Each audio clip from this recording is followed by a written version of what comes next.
¿Me temes? Deberías, pero no por lo que soy, sino por lo que me hicieron. Antes de que mi nombre se convirtiera en maldición, fui una mujer, una sacerdotisa, una creyente, hasta que los dioses, en su crueldad disfrazada de justicia, me arrebataron todo. Esta es mi historia, la verdadera historia de Medusa. Hubo un tiempo en que fui bella. No como las reinas que se adornan con oro, sino como la aurora que rompe la oscuridad. Mi cabello caía como seda sobre mis hombros, y mis ojos reflejaban el azul sereno del mar. Era sacerdotisa en el templo de Atenea, la diosa que me enseñó a honrar lo divino por encima del deseo, por encima de mí misma. Pero en ese mundo de mármol y promesas, mi belleza no era un don, sino una sentencia, porque los dioses no aman, poseen, y lo que Poseidón deseó, lo tomó. El templo sagrado se convirtió en mi prisión.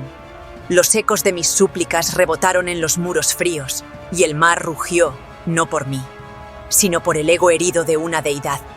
Atenea, en vez de castigar al agresor, castigó a la víctima. Me miró desde las alturas del Olimpo y me maldijo, no por odio, sino por orgullo divino, por celos, por ley. Y así, lo que era seda se convirtió en serpientes. Lo que eran ojos de ternura se volvieron espejos de muerte. ¿Y mi voz? Mi voz fue silenciada por los gritos de los que se atrevían a mirarme. Desde ese día, dejé de caminar entre humanos. Ya no me llamaban mujer, ni sacerdotisa, ni siquiera monstruo. Me convertí en leyenda, en advertencia, en castigo viviente. Las serpientes en mi cabeza susurraban verdades que nadie quería oír. Mi rostro era el umbral entre la vida y el fin eterno. No había redención, solo silencio y piedra. Cada alma que se atrevía a buscarme encontraba su final antes de poder hablar.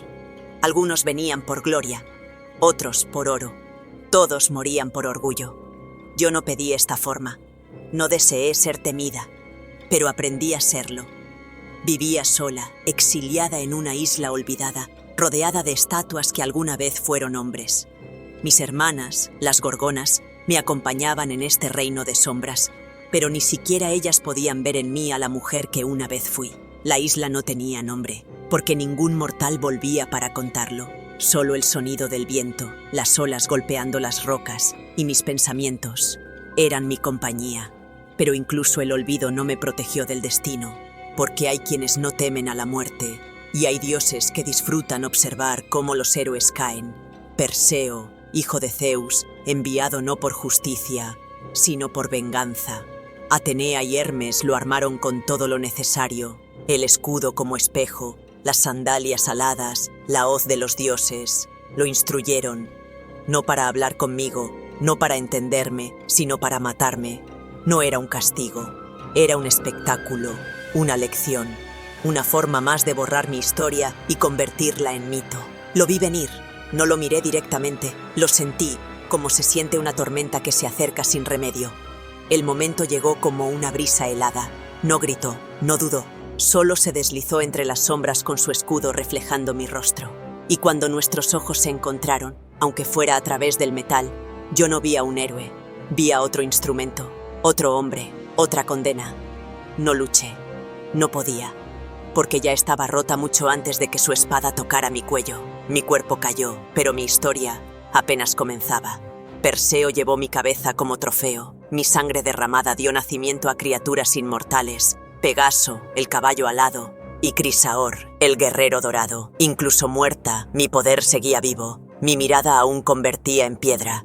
Atenea colocó mi cabeza en su escudo, no por compasión, sino para usarme, como siempre lo hicieron los dioses. Pero ahora ustedes conocen la verdad. No fui monstruo, fui mujer, sacerdotisa, víctima, furia, memoria. Mi nombre es Medusa, y mi historia ya no puede ser silenciada. Ahora que conoces mi historia, ¿a cuántos más temes sin saber la verdad? Suscríbete a Héroes y Dioses y descubre los secretos que los mitos nunca se atrevieron a contarte.